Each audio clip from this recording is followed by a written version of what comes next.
and we just saw a successful splashdown. So to make sense of this historic moment, I want to bring in CNN's space and defense correspondent Kristen Fisher, and we also have special guest tonight, former NASA astronaut Mike Massimino. He is the New York Times bestselling author of Spaceman: An Astronaut's Unlikely Journey to Unlock the Secrets of the Universe. Mike, as you watch this moment, what goes through your mind? Well, Pam, thanks for having me. I'm really happy for the crew. I'm happy for SpaceX. I'm kind of happy for the world in general, I guess. This is something that NASA has been dreaming about for decades, where they could influence and help private enterprise get to space. And we tried it with the space shuttle. It didn't quite fulfill what we wanted to do in that area of commercial space flight, but now we have it. Truly a crew that with no government astronauts on board, no professional astronauts on board, minimal training because of the automatic systems, the way that that spacecraft is built to be highly automated, such that with a minimal training, a couple months of training, a crew can get on board and fly in space, and making it open to the general public. Of course, you need to be very wealthy to afford to do this, but what we're seeing with the reusability of this spacecraft, that hopefully that price will be coming down. So this is really a great milestone, and I'm happy for everyone involved. Right. There was one billionaire on board and three others who, don't have a typical resume of what you would think of going up into space, right? A physician's assistant, a community college teacher. This crew was civilian. It was a civilian crew. They spent about 6 months training. How does that compare to what NASA puts astronauts through, Mike? Well, as far as the training that they got for working the SpaceX vehicle, it's very similar to what my friends are going through when they fly on SpaceX. It's not that much different. Maybe a little more of the automated system in this case for these folks, but it's very similar. What the NASA astronauts, what the big difference is for the NASA astronauts is that they're in space for much longer periods of time. They're trained to do spacewalk, walks, to do rendezvous.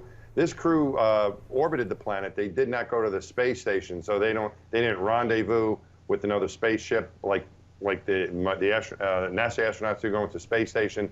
They didn't get the training for the robotics and all the experiments and all the other things that you do. So what's good about this model that we have is that you can cut down the training needed to fly the spaceship. For the space shuttle, it was intensive training to handle every emergency. It was flown manually.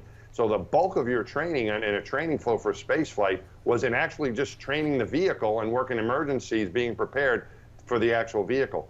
That time has been cut down drastically, and so even the NASA astronauts go through a similar flow, but they can concentrate more on the other aspects of their space flight. So, Mike, first of all, I'm sure you would look at them as astronauts, even though there's that technicality, as Kristen would say, because what they did is pretty extraordinary, and they traveled in this capsule that is just slightly larger than a minivan. I mean, you've spent more than 260 hours in space, if I have that right.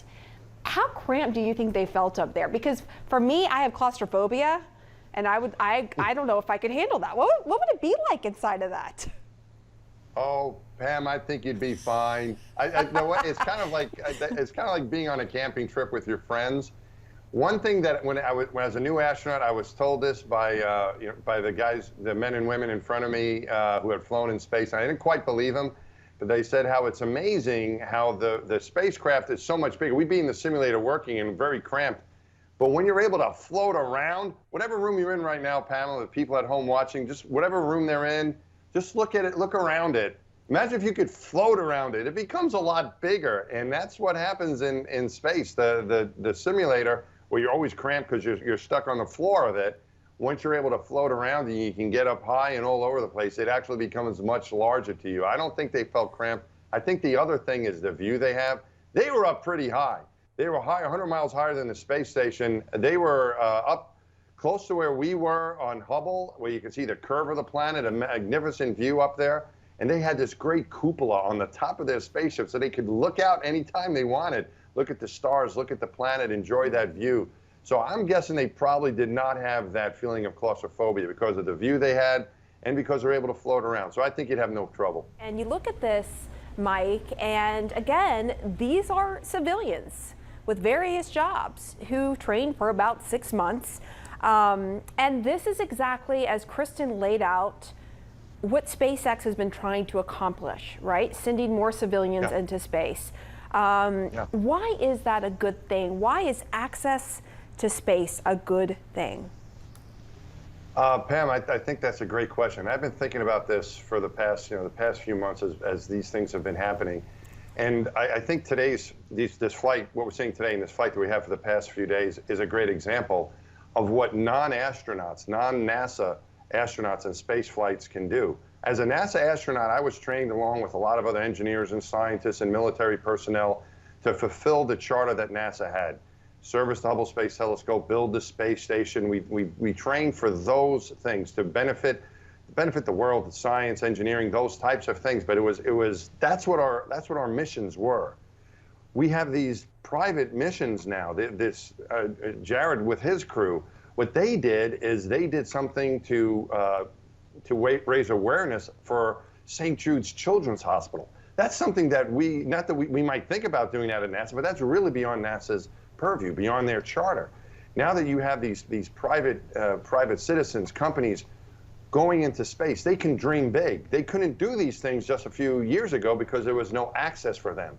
And that applies to people who want to do things to raise awareness for causes like St. Jude's Children's Hospital in this case, or those who want to do some research or some commercial activity in space, make movies in space, sports in space. I mean, once you get creative people, the access to space, it's not just engineers and scientists and military personnel like we've had before.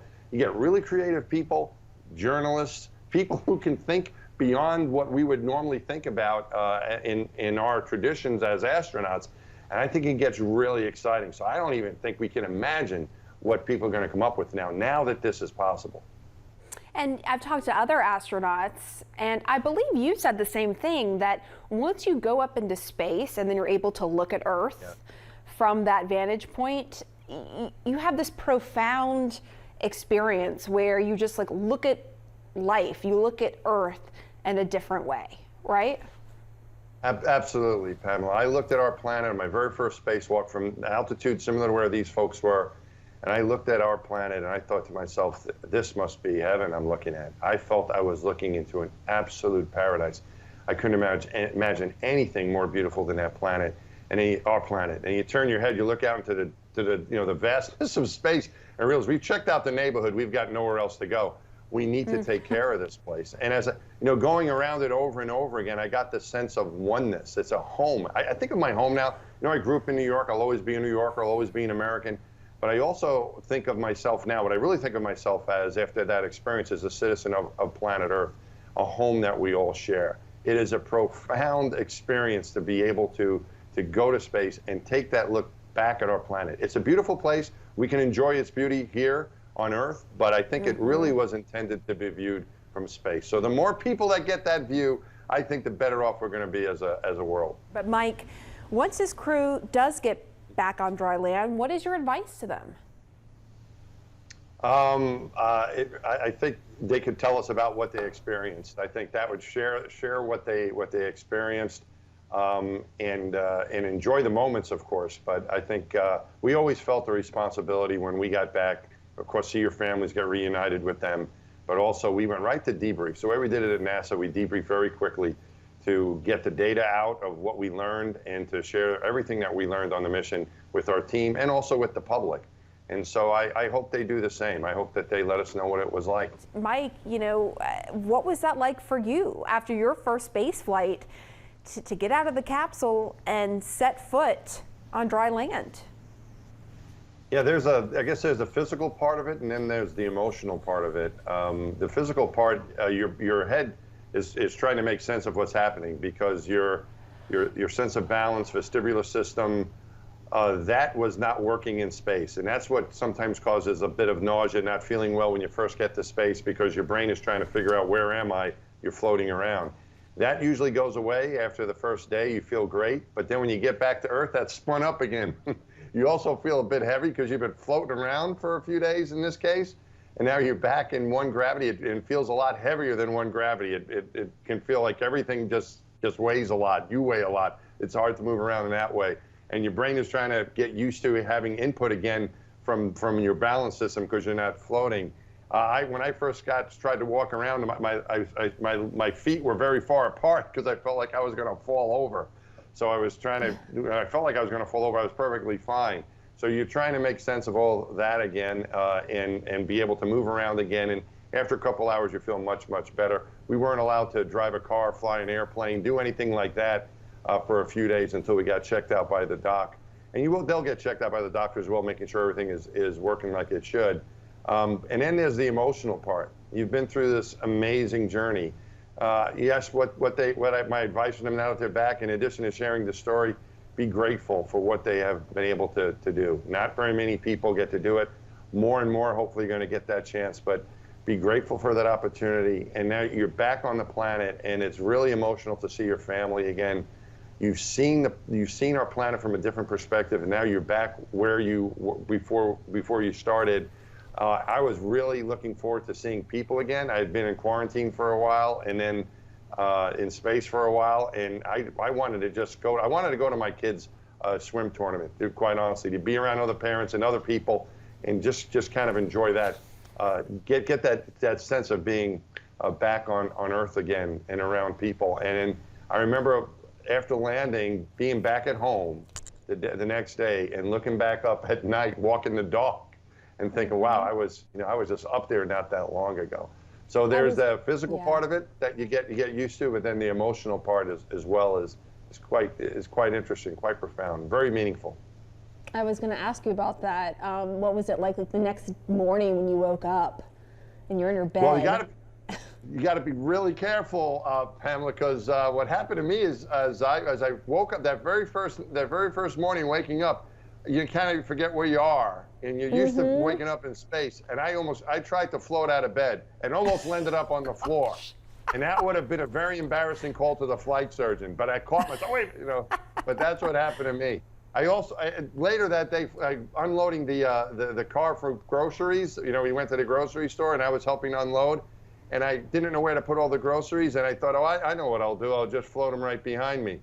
And as I'm letting go, you ever have that feeling you're doing something, you don't know what's wrong about it, but you know there's something wrong, and as I let go, of course the groceries flashed to the ground. So my advice, I guess more advice for him, is be really careful when you wake up tomorrow that you don't try to float out of bed. And don't think that you're going to be able to float stuff like you did in space. Gravity will take over and could make a mess. How long did it take you for reality to set back in once you were back on Earth here? Yeah, I think the reality of being in space really has never set in for me. It's just such an extraordinary experience that stays with you forever. But as far as getting to walk around, they just opened the hatch door right there. Yep. So we just want to walk our viewers who may just now be joining us and tell them what's going on. But go ahead, Mike. Yeah, so it was I was able to walk pretty much right away. We got checked out by the docs, and then we were able to do a walk around of the spaceship. That was kind of like the thing you wanted to do. But I didn't really feel good about moving around for about another 3 or 4 hours. And then it really took till the next day that I felt pretty solid, walking around the planet again. So you've got to take it easy. A lot of things are your spine, for example, your spine extends itself when you're in space. It's kept in the right place by gravity. You're actually a little bit taller in space than you are on the ground, and that's all settling back in. You lose all that height when you get back. As I said, your vestibular system is learning how to coordinate motion with your vision. And so all that's kicking back in. So you really want to take it slow for the first day or two, and then you want to tell everybody about what you did. Tell your family, tell your friends, and I called my mom right away, and you do all those things, and it really a joyous and meaningful things to be doing. You are one of the few people in the world who can understand what this would feel like. Yeah, it is, and especially when you put it in the context of the obstacles that some of them have faced. Of course. Being a cancer survivor for Haley in her case, and then being rejected I got rejected from NASA 3 times, including a medical disqualification. It is pretty disappointing, but I was lucky enough to be on my 4th try to get there. And that just makes it a bit sweeter. You realize that these things in life that you dream about, you hope that they're going to happen. They're beyond your wildest imagination, and then they actually do happen. And it's a wonderful feeling.